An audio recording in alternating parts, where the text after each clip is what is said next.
ഹിറ്റായ ദളപതി വിസ്മയം ആവർത്തിക്കാൻ രജനീകാന്തും മണിരത്നവും 33 വർഷങ്ങൾക്ക് ശേഷം മണിരത്നവും രജനീകാന്തും ഒന്നിക്കുന്നതായാണ് ദേശീയ മാധ്യമങ്ങൾ റിപ്പോർട്ട് ചെയ്തിരിക്കുന്നത്. 33 വർഷങ്ങൾക്ക് ശേഷം ദളപതി എന്ന സൂപ്പർ ഹിറ്റ് സിനിമ സമ്മാനിച്ചാണ് രജനിയും മണിരത്നവും പിരിഞ്ഞത്.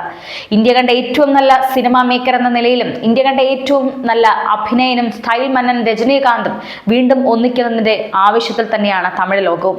ഡിസംബർ 12-ാം തീയതി രജനീകാന്തിന്റെ പിറന്നാൾ ദിവസം ഈ ചിത്രത്തിന്റെ പ്രഖ്യാപനം ഉണ്ടാകുമെന്നാണ് സൂചന. രജനീകാന്തിന് മണിരത്നം നൽകുന്ന പിറന്നാൾ സമ്മാനമാണോ ഈ ചിത്രമെന്നാണ് സിനിമാ ലോകവും തമിഴും ചോദിക്കുന്നത്.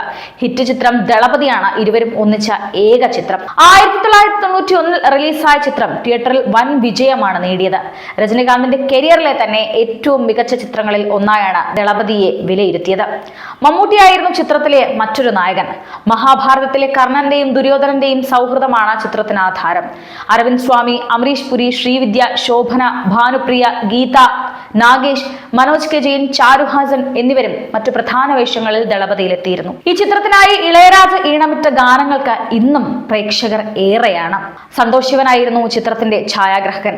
കമൽഹാസനുമായി ഒന്നിക്കുന്ന തഗ് ലൈഫാണ് മണിരത്നത്തിന്റെ പുറത്തിറങ്ങാനിരിക്കുന്ന ചിത്രം. 36 വർഷങ്ങൾക്ക് ശേഷം കമൽഹാസനുമായി ഒന്നിക്കുന്നു എന്ന പ്രത്യേകത കൂടി ഈ ചിത്രത്തിനുണ്ട്. ജോജു ജോർജ്, തൃഷ, അഭിരാമി, ഐശ്വര്യലക്ഷ്മി, നാസർ തുടങ്ങിയവർക്കൊപ്പം ചിത്രത്തിലെ മറ്റൊരു പ്രധാന കഥാപാത്രത്തെ കൂടി അവതരിപ്പിക്കുന്നത് ചിമ്പുവാണ്. 1987 പുറത്തിറങ്ങിയ നായകനായിരുന്നു കമൽ മണിരത്നം കൂട്ടുകെട്ടിലെ അവസാന ചിത്രം. തഗ് ലൈഫിന് ശേഷം രജനിയുമായുള്ള തന്റെ അടുത്ത ചിത്രത്തിന്റെ അണിയറ പ്രവർത്തനങ്ങൾ മണിരത്നം ആരംഭിക്കുമെന്നാണ് റിപ്പോർട്ടുകൾ.